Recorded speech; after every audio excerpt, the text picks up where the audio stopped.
The two beats that you're about to hear are the exact same beat, but with different sounds. Take a listen and ask yourself which one sounds better to you.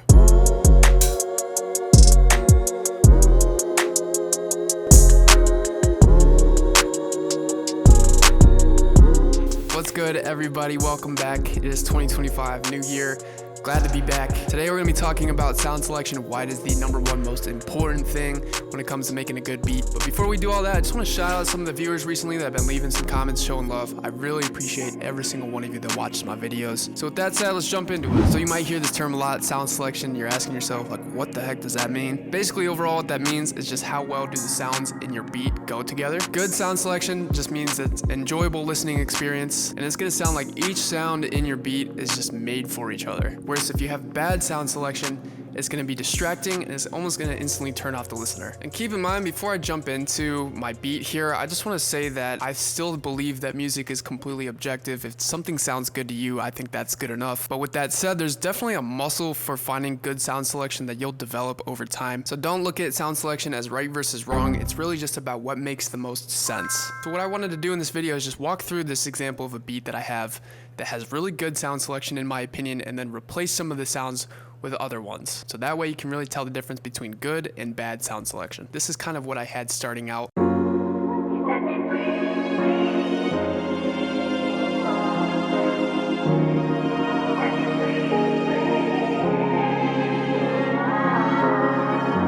By the way, shout out to whoever made this. This is an absolutely beautiful sample. But just hearing that melody, I can already tell I'm looking for something a little bit more light, a little bit more on the brighter side, just to capitalize on this vibe. Just something fun overall that an artist can easily rap or sing to. So these are the drums that I went with. I'm just gonna play it from this part here in the beat.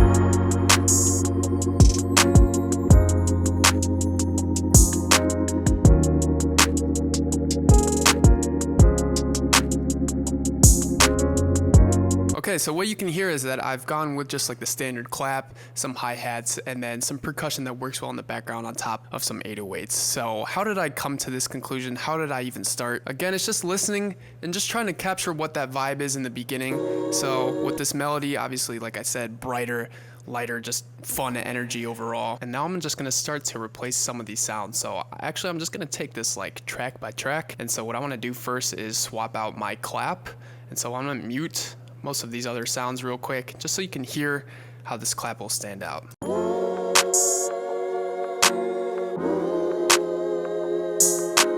In my opinion, those sounds work well together. That clap was made for a melody like this, and it just works well. So what I'm gonna do is open up my Ultra Beat and just swap it out with something. I've got my splice pulled up here. I'm just gonna find another clap and swap it out.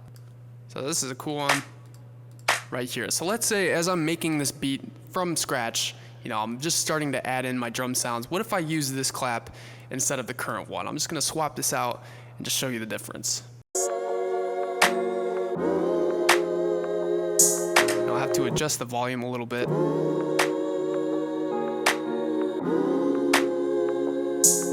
You know, something like that could work, but as opposed to this clap that I had in the original,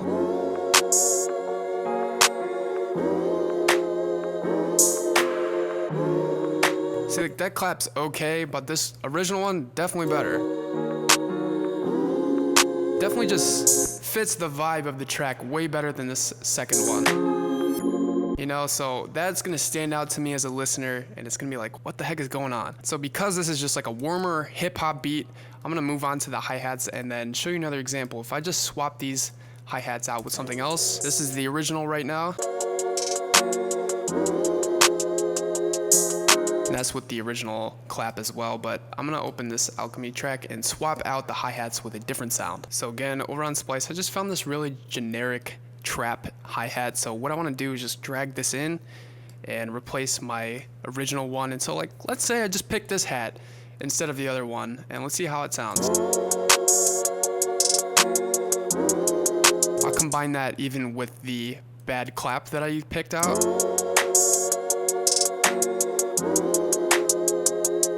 Those sounds just do not work together. They don't really make sense because honestly, for me, I start with the melody first and build the drums on top. So I have to figure out what the vibe is that I'm going for based on the melody first, and then start to add in the drum sounds that maximize that same vibe. And another key piece of my beat is just the kick drum. So I'm gonna just go ahead and do the same thing. duplicate that, and then drag in a new sound. So again, let's just say I'm browsing for samples. I come across something like that, or that one. So this is a trap kick, right? So I'm making a trap beat, so it has to make sense, right? Wrong. If I drag that in to my kick bad track, this is what it sounds like. You know? That just doesn't sound very good. To me, with the melody, those drums just do not make sense. And so what I've done is just spend time to find the sounds that mesh the best together, and ultimately it sounds like this.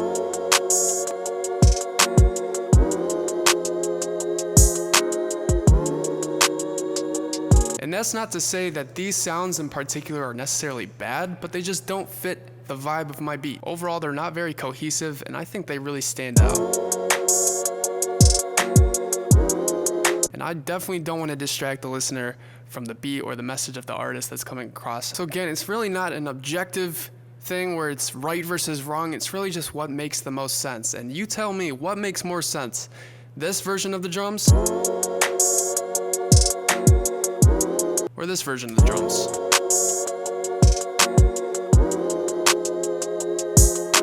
I could really go through all these tracks and replace them out one by one to just get that point across, but I think you guys understand there's just a major difference between the tracks that I have selected now and the ones that I've replaced with. What I'm doing right now is just showing you from the end result backwards how sound selection works, but as you're making a beat, obviously you have to go one by one. I want to find the clap, the hat, the percussion. You got to find those sounds one by one, but I would recommend just not spending way too much time. Don't overthink the sounds right away. You can have all the time in the world to do that later on. Just get the layout and the structure for your beat down first. Inspiration can be limited, so just use that time to get your ideas down. Again, this example that we walked through is literally the exact same beat, just with different sounds swapped in. But I am a firm believer sound selection is the #1 most important thing when it comes to making a good beat. It'll also help you if you're trying to get better at mixing. Having good sound selection is like step #1, but do not overthink it. Just go into production, have fun. As a beginner, I was spending way too much time trying to find the perfect sound that fit in the beat, and I was like, man, I have hundreds of unsaved beats and ones that I've just kind of left behind because I didn't want to go through and find the right sounds. I just was overthinking a lot. People with years of experience know how to find the best sounds that work together, and overall that's what leads to really good sounding music. So if you're interested in making good music, take this advice and don't overthink it. Just try and find the sounds that work the best together, and that's about it. Again, thank you guys for watching. It is really good to be back. I appreciate all of you guys for downloading the free template. I've been getting notifications every single day. If you're new to the channel, consider subscribing. I'd really appreciate it, and I will see you guys in the next one. Peace out.